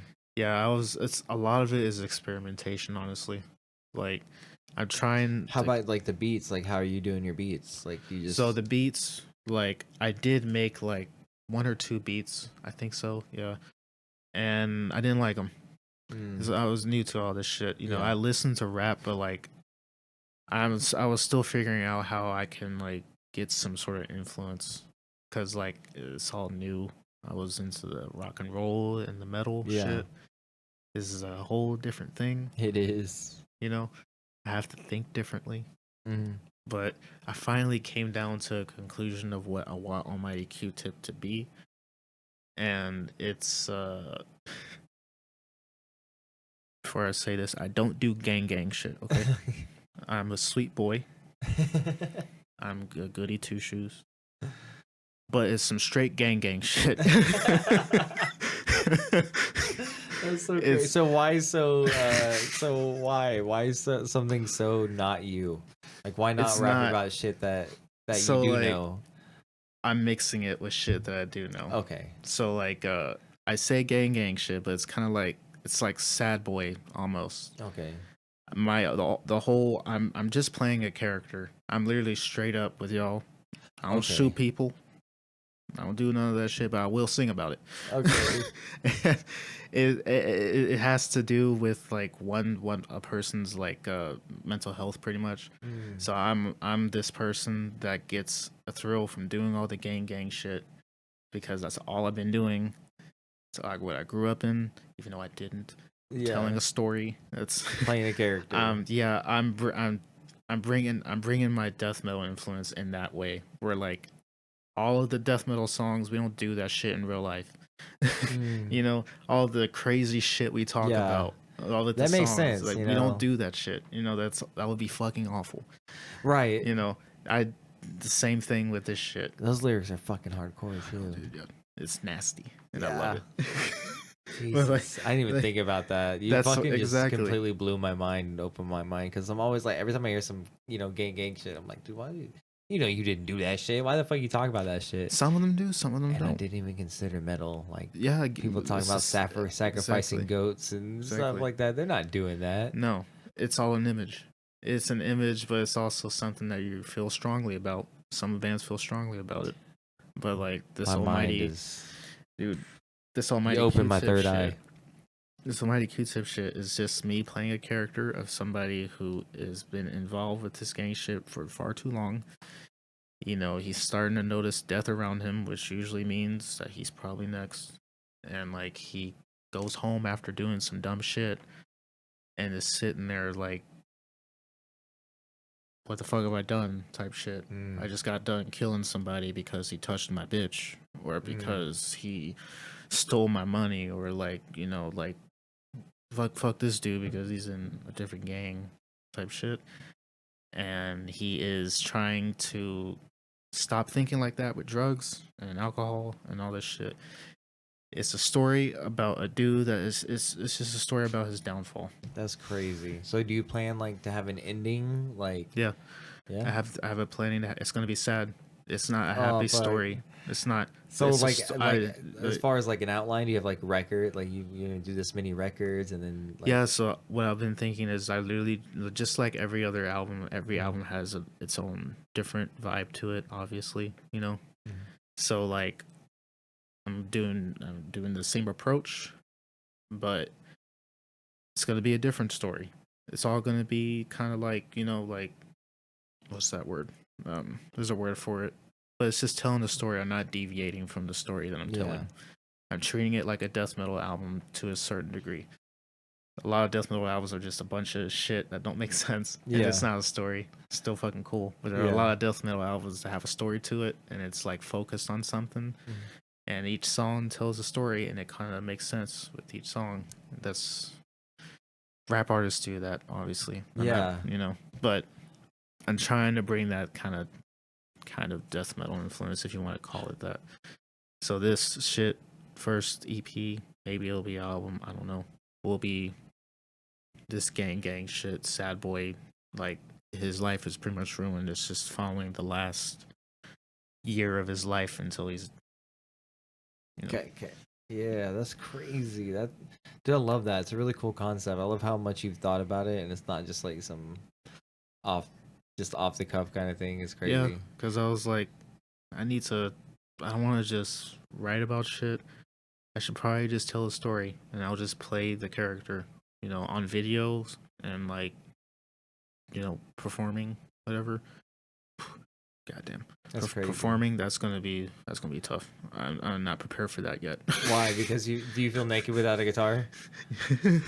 Yeah. I'm the same way. Like Yes and no. Also, just because I'm the focus. It's just me and probably, you know, a DJ in the back, you know, running my samples and everything. But everybody's looking at you. But everybody's looking at me. I'm like, yeah, man. It's just me up on stage talking about gang shit, and I don't look like I do gang shit. Like, you know? So that EP will be that. I still don't know what else I want to do with any of the other albums or EPs, but I do know I want to do stories with every single one of them, and just, and whenever I stop, I stop. I have no more ideas. I don't know. That's dope as fuck. Do you ever listen to The Streets? I've heard of them, but no, I have not. Bro, okay. They're fucking dope. Well, you mentioned EDM earlier. Yeah. And then, you know, hip hop and telling stories and stuff. Definitely recommend The Streets. They have 2 albums in particular. The most recent album goes with a movie that he also directed. But the main dude, Mike Skinner, but it tells a story of a DJ who like murdered someone and then kind of got away with it and then is trying to live with their conscience until the end of the movie / album. Yeah. And it's an album / movie. Album's fucking fantastic. But there's an earlier album called The Grand Don't Come for Free, and that whole record is also a story, and it's fucking incredible. Like, basically, the beginning, he has all this shit to do. It's like the beginning of a day, it's all this shit to do. And he goes to get this $1,000 that he'd been saving up, and it's not there. And he's like, well, only this person has been in the house since then. So he starts, like, you know, getting paranoid all of his friends, and then yeah, it just culminates. It's across the whole record, and it culminates to like this, like, spiral to a happy ending kind of thing. Yeah. It's really fucking dope. Totally recommend. And you know, as far as like a EDM and stuff like that, it's really cool production and stuff like that. You probably get good ideas. Okay, fuck yeah, cool. But yeah, the UK like drill, like house. Yeah, dude. Yeah, that's UK drill is. I haven't dove deep into that, but from what I've heard, I'm like, damn. These boys is rapping. Yeah, dude, it's crazy. I mean, he doesn't go off like crazy like that. Yeah. He's very chillax, very not offbeat, but laid back on I the get beat. you. Yeah. But yeah, dude, and not like Stormzy and shit. Like Stormzy goes crazy, I know. dude. That's what I was like thinking of whenever you said UK Yeah. drill. I was like, yeah, that dude. Yeah. No, Stormzy's a beast. I fucking love Stormzy, but yeah. I'm kind of like new to that that am too. So like yeah, but as far as the sound, dude, I fucking love it, man. It's I play cool. with a subwoofer. Bro, this whole house is shaking. I love it, man. I'm See, sorry. look, Stuart. He knows that's how much it shakes, man. um, look, hydrate. We got the hydrate. I will hydrate. I guess painted. Thank you. We'll both hydrate. I guess that'd be both of us. Delicious H2O. But yeah, I guess you know, as much or as little as you want to talk about, you want to talk about like I guess the ending of Apophis, like. Yeah, we can talk about that. So like we lost Matt, our drummer before our most recent one, he left. Said he wanted to do something else. Totally cool. That dude helped us out a lot. Yeah. He changed our sound like quite a bit in a good way. You know, his drumming was really good. I miss that dude. He moved to California and everything. Got a job at Tesla, like the boy. Wow. He's doing good. He's doing good for himself. Good. But we got Anthony. That was our talks of a comeback.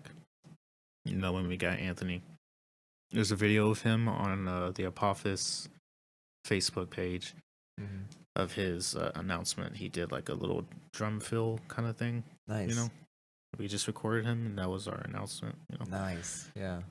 We didn't get to play any shows with him. You were doing rehearsals? We were just doing a lot of rehearsals and learning the songs. We did announce our comeback with like I think like 2 shows or something like that. I think they both got canceled. I know one of the shows we had to back out of it. I don't remember what it was for, but we had to back out of it. And then we kind of like I think we just stopped practicing. I think we just took another break or something like that. And then we were in talks. Afonte messaged me. He was like, "Hey, like, let's get Apophis back together. You know, let's really push and try to, you know, do this shit." And we talked and talked. We were like, "Okay, well, we got to get everybody else on board, you know." So we hit up Reed, our bass player. I'm in a band with him too now, Lucifer Invictus. He was in Apophis. Right. And I asked him. One of us asked him. I don't remember. I think Alfonte did. And Reed was like, "Yeah, I'm down."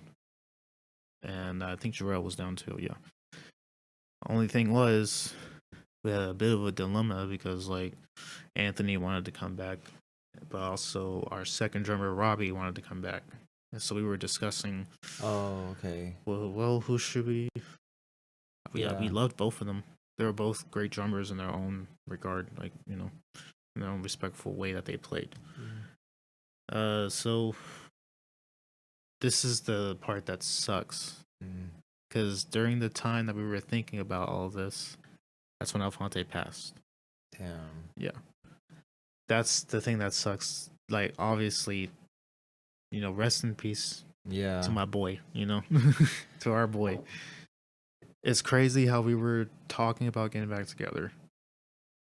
All we had to do was just get the final piece moved to just a drummer. Yeah, just make one decision. Yeah.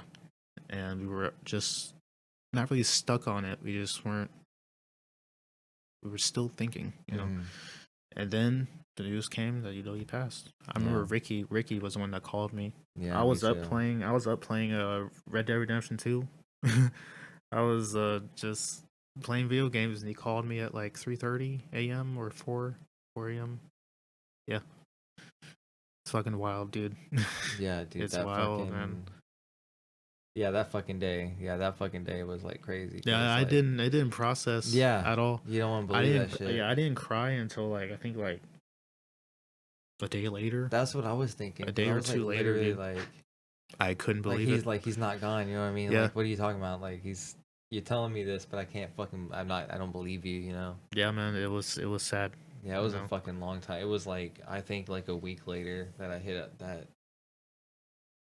I just hit up Ricky, or Ricky hit me up or something, and we're just talking, like, not even about Alfonte, but then we got onto him, and then that's when I finally fucking actually like broke down. I was like, fuck this, like, dude, what the fuck, man? You know, just thinking about everything that we had we had done. You know, like the first song I released is my like solo project, the Human Tardigrade.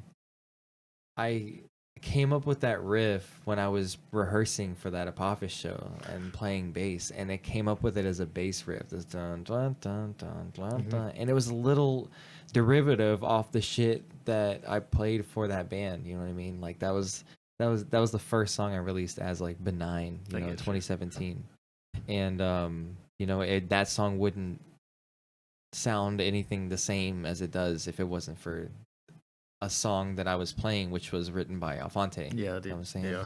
Just that connection right there alone, especially, and then like, I don't. You probably did the same thing. Like, you know, after I heard, you know, like a whole month, I went through my DMs with Alphonte, and I would just like go read them. Yeah, dude. I do that too. Yeah. And there's a lot, you know what I mean? man. Because like I think the last thing that we said was like, no, I'm not gonna incriminate myself, but I'll tell you afterwards. But it was about weed. But right before that, we were talking about Kingdom Hearts, and he's like keeping me updated with where he was in the fucking game and stuff like that. And it's like, to not just, and also another thing is like, I credit him for showing me for me getting into Daft Punk, or like appreciating them as artists, because I never really heard, like I heard like the hits or the singles or whatever, and he was listening to the song. I was like, what the fuck you listen to, man? This is crazy. I love this. And it had like this crazy sample about like music and making music or something like that, and yeah, and I was like, this is Daft Punk, is crazy. And then from that moment on, I changed the way I listened to like dance music, stuff like that. And it's like, yeah, it was like that type of stuff I was talking to Ricky about, like that. It was just like, it brought it all back. I'm like, dude, like I hardly talked to him, you know, in that whole year, all 2022, almost all 2021, you know. Once the pandemic happened, I hardly talked to him at all, once we all got shut in our houses. And you know, I was building up my whole b-nign thing from and then my first record was supposed to come out in 2020, because it was like the whole 3 years from 2017 to 2020 was like very sporadic and scarce. And then it wasn't until 2020 that I was like, all right, releasing my first album, let's go hard. Pandemic, all right. Yep. I'm gonna start streaming on Twitch then, I guess. But yeah, I hardly talked to him for that whole couple years, and then fucking lo and behold, fucking Ricky hits me up with this shit.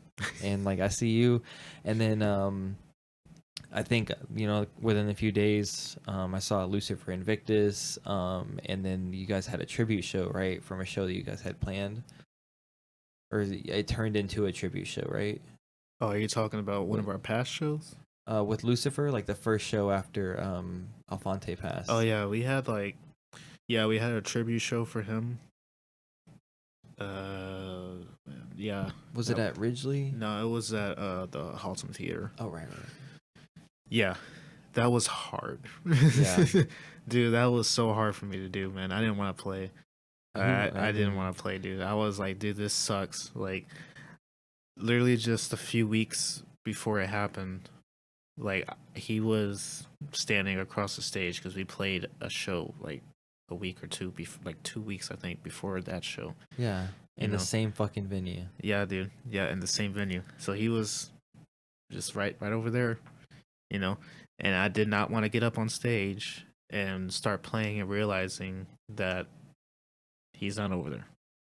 Yeah. That was hard, dude. That was fucking hard.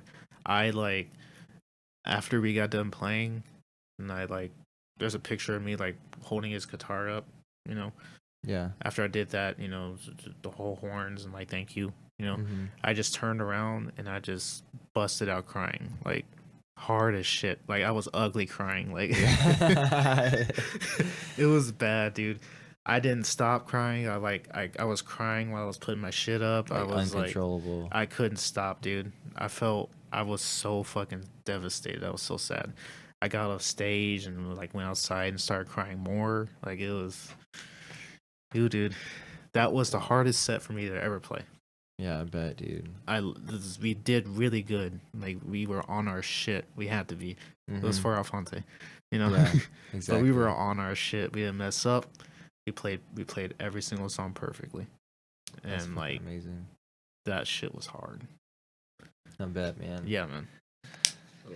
Man, so like following following that, you entered a whole bunch of other bands. Like, what point did you feel comfortable just continuing just playing, and like, were you trying to play more, play less?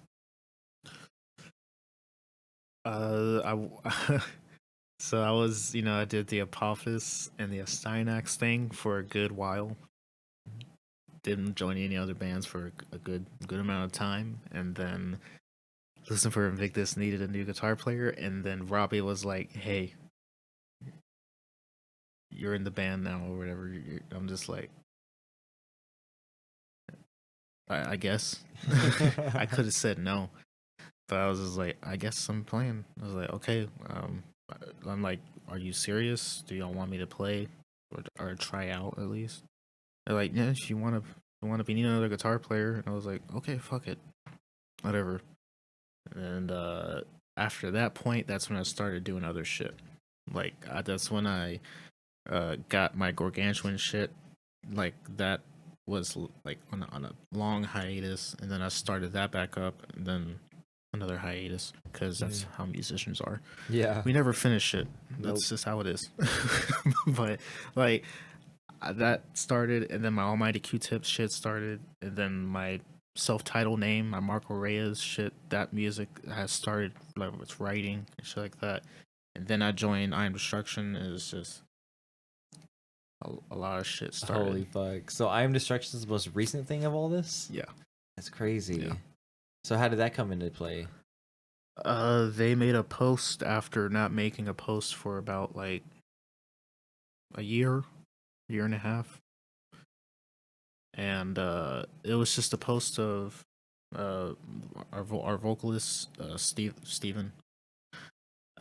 We call him Mud, but his real name's Steven Mashburn, and Papa Richie, which is our bass player, Richie Pennington, and Buddy Griffin, he's our drummer.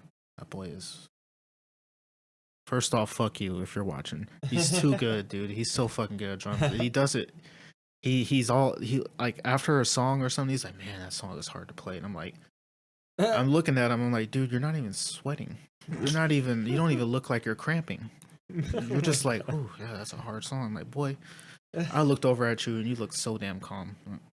He's great. They posted a picture of them three standing in our old jam space, and they just said, we've been silent, blah blah, for how long. We're looking to start up, back up, and they needed a new guitar player, and I didn't get it at first. Huh? Yeah, I didn't get it at first. What happened was I started practicing their music. I think I asked like a day or two later after they posted it, and I got sent tabs, started learning it, and then my boy Caleb, I hope he's watching, that's my boy, he got accepted. They were like, yeah, new guitarist. Steven was still gonna play guitar, I think, and still do vocals. They just needed a new guitar player, and I was chill, dude. I was just like, okay, cool, fuck yeah. At least the band's still going on. Like, Yeah. I was just wanting to try out. That's it. Give it my Just best throw shot. your hat in the ring. Yeah, that's it. I was trying out for 2 bands at that time too. Jesus Christ. Yeah. I was I trying got all out these projects. What am I gonna do? I was Try out for trying 2 more out- bands. Yeah, dude. I'm just greedy. I like playing music. No, dude, I fucking totally understand, man. I balanced a lot of shit at the same time too. I was learning tabs from a band called Cesspool of Corruption around the same time I was learning tabs for IAD, and Caleb got picked, so I moved over to the Cesspool shit for a little bit longer to see if I could do it. I couldn't. That shit's so hard. That music is so fast. I could play it, but not properly. I was sloppy through it, but I could do it. But they deserved somebody that could really do that shit, and they got it too. Nice. But then I think Steven hit me up. No, I think we were at my place, and he said that he didn't want to play guitar anymore. He just wanted to focus on vocals. So he's like, if you still want to play guitar, you can. And I was like, okay. Okay. Perfect. And then that happened. So you took his spot. I took his spot pretty instead much. of the other guy. Instead, yeah. Okay, that's cool. I took his spot in playing guitar, and it was like, it's perfect, dude. Nice. It's perfect. So it's a bigger band. It's a bigger band than all my other ones. Yeah, it is. Yeah. That's cool. It's perfect. That band, all the talent and that shit is crazy. Like I said, our drummer is fast as fuck. He's fast and doesn't look like he's trying. He's just really technical behind it. And now that Steven is able to put down the guitar, he can really focus on his vocals. And now he is like doing some crazy ass shit. And just like, this is new. This is cool, you know? Fuck yeah. But that's how it is with all of my bands. I work with great people, dude. Like, Steinex is the longest band I've ever been in. Yeah. Going on 4 years. I love working with them, dude. They're so fun to be around, and it's so fucking fun to just write music with. That's cool. It's always good to have musicians to work with you. Yeah. And that are like easy to get along with, and you can just like fucking pump out music while having fun. Fuck yeah. That's a real good position I'm in. All of my bands are just chill. Nice. You know? And really talented too. They're all really fucking talented. But now I am Destruction. It's been a year now, and like we've been writing, like I said earlier, and it's been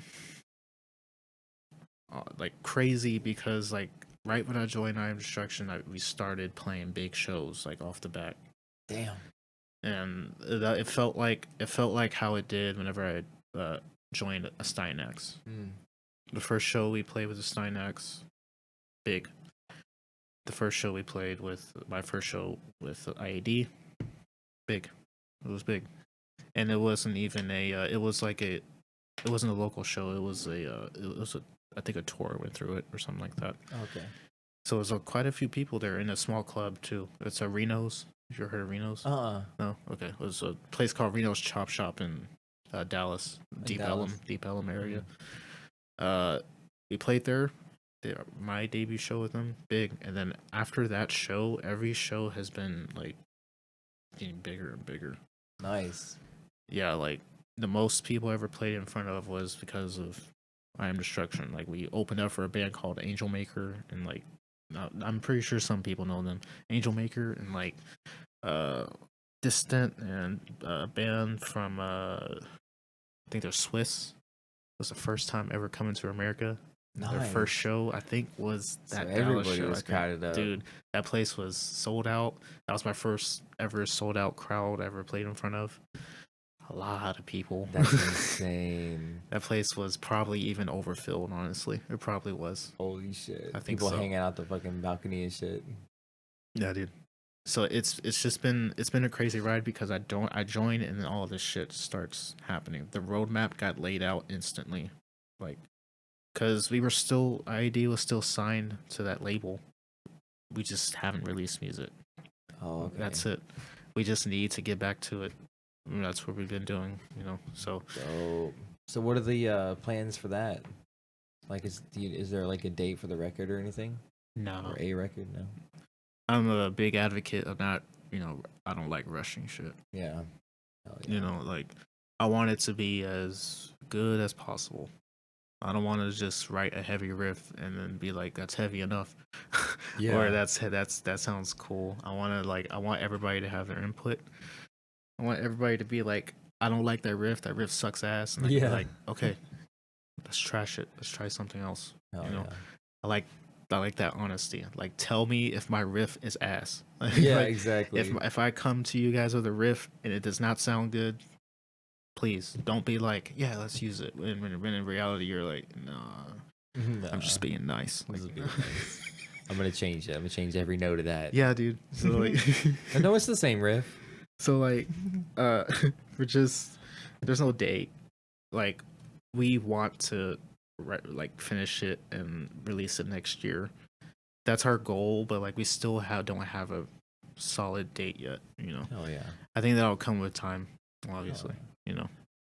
But things are moving really fast. It's fucking dope to see, dude. That's like, I'm glad I got you on here. It's like why I wanted to do this whole show, in between catching people on, from, in the middle, like, we all have a beginning, middle, and end, you know what I mean? So like, it's catching people in the middle and like doing a dang thing before you guys become superstars. I wouldn't say that. Metal superstars, like fucking pyrotechnics and shit at their shows. Oh, that'll be That's sick. how you know you made it. They got pyrotechnics and arenas. Hopefully. No, it's fucking That's the sick plan. to see. Is there any like upcoming shows, plugs, albums, releases that you want to talk about? That you can talk about? Yeah. Stynax, like I said, we're also writing music. We're trying to release that shit next year as well. Oh yeah. I don't know when. We're still in the writing So process. neither Cynax or I Am Destruction has any recorded music out right now, or No, well, I mean, we obviously have like our albums and shit okay. on YouTube and shit like that. But as far as the new music, not yet. Okay, no. okay. Yeah. The last Nothing that you've been on yet, or like I was on. I'm not on an IAD record. I'm Destruction. I'm not on a record with them. Their last record was in 2020. Okay. And I was on the second full length of a Stynax. Okay. I was on there that you go. album. So there you go. Second full length. Do you know what the name of the album is? Yeah, it's kind of long. So Oh, it's called Extreme Antinatalist Design. that's not even that long. Yeah, I know. Well, you know It's a Open Mike mouthful. Eagle? Huh? You know Open Mike Eagle? He's a rapper, Oh, kind of comedian. He has like his second to last record was called a tape called Super Component System with the auto reverse, recorded sometime in 1997. That's the whole name of the album. It doesn't even fit on Spotify. He had to shorten it. But I memorized that just to be able to tell people that it's the longest album name ever. Yeah, he's fucking amazing, by the way. He's coming in December. I'll have to check You should that go. out. He's going to the Ruins in Deep Ellum. Oh, the Ruins. Yeah, I've been there yeah, before. Ruins. Yeah, it's Ruins fucking. good. That's the last time I saw him was in last December in Ruins, and I'm like, I'm definitely gonna go again. This has become an Open Mike Eagle play. He also streams on Twitch. No, I'm just gonna fucking start talking about Open Mike Eagle all day. No, but anything else you want to talk about, like as far as like recordings that you've done, like favorites of yours that people should go listen to? Oh, favorites of mine. Like recent shit or just Like shit in anything that you general? played on that's out. No, anything I played on that's out. Okay. Well, obviously the Stynax shit, like that. Like, I think it did good. You know? Yeah. Hell yeah. Lucifer Invictus. We already have our EP written and recorded. We just are getting all the CDs and everything pressed, and so it's done. Nice. So we'll have a CD release show whenever. Again, next year. Next year is gonna be busy as fuck. Hell yeah. But I'll keep again, an eye on Marco 2024. then next year will be the CD release for our shit, and that'll be another thing to listen to that I'm on. Hell yeah. Besides that, Your solo project, what type of music is that? that is not death metal or anything. It's still metal, but like I'm trying to trying to create like an atmosphere with it. That's kind of Like ambient metal? yeah, almost. Yeah, it's kind of like ambient. It's beautiful type of playing. It's not really like harsh type of like I don't know how to explain. It's not death metal. Yeah. You know, it's more pretty sounding chords. You know, kind of like metalcore and like a little bit of like gent, and like just kind of like nice poly type playing. Okay. And And you're singing on it too? one of the songs, One song? Okay. and yeah, we'll be singing. You Oh, know, yeah. it's something completely different. And you're not rushing that one either. No, hell no. You're just I've been crafting it. Like, do you have I've like been- how many songs do you have done? So like I have currently 5 songs, Okay. but before those 5 songs were even like done, I was constantly fucking switching it up. Mm. Every single song I was done writing, I would be playing it, and I'm like, man, this could be better. And then you redo shit. Yeah, who knows? Maybe I might redo this we do this new shit. I don't know. Let's hope not. No, because honestly, it's good. I feel like it's good. I have not released it. I still don't plan on releasing it just yet because I need to be perfect. Yeah, no, I feel you. Like I have this whole vision of how I want it to be. Like I want it to be that vision. Right. Yeah. It's a completely different Marco. Right. Not death metal haystack Marco anymore. I'm more of a gentleman dressed in a suit type dude playing a guitar. Oh, that's fucking dope, dude. I like the picture and thing. The guitar, exactly. And the suit, the balling as hell. That oh my god, that picture. That picture was from me recording a music video for it. Oh, okay. Hell that came off of a video. That's sick. Hell yeah, that's dope. Dope shot, man. With that guitar is sick. That's the main guitar you play? At the moment, no. Oh, okay. No, I don't even have that guitar no more, dude. Oh shit. Yeah. What guitar did you get? What replaced it? So right now, I have pretty much the same exact guitar as that one in the picture. Only difference is that the fretboard for my old one was ebony, and this one is just like some sort of maple mixed with some weird ass wood. I don't know. It's an expensive guitar. Hell yeah. And the only reason why I have not been playing that shit is just because it needs to be set up. It doesn't play good right now. Oh, okay. So I've been using shout out to Steven again. I've been using his H string. Oh, nice. Okay. So there's been a bluish type H string on my profilers, and that's not mine. Okay. that's his. You know, that's his guitar. I need to get new strings on that thing and give it back. Yeah. And get my shit fixed so I can fucking use my guitar. I gotta link you up with Troy. Troy set up my guitar and it fucking plays like butter. Okay, fuck yeah. Yeah. Okay, so yeah. I need that man's deets. Yeah, he's the one I'm posting his reels right now of our interview. Fuck yeah. I stay like 4 episodes behind from what I'm actually, and you know what I am, but you know, just that's why I do this anyway. It's another form of content. I don't have to think about what I post on IG. I can actually free up and write more and record more and stuff like that. So it's all I've just learned how to streamline and everything. But yeah, anything else? Parting words you want to say before I let you go, man? I'm gonna be cheesy real quick. Cheesy. It's gonna be a little cheesy. It's gonna get kind of cheddar cheese up in this motherfucker.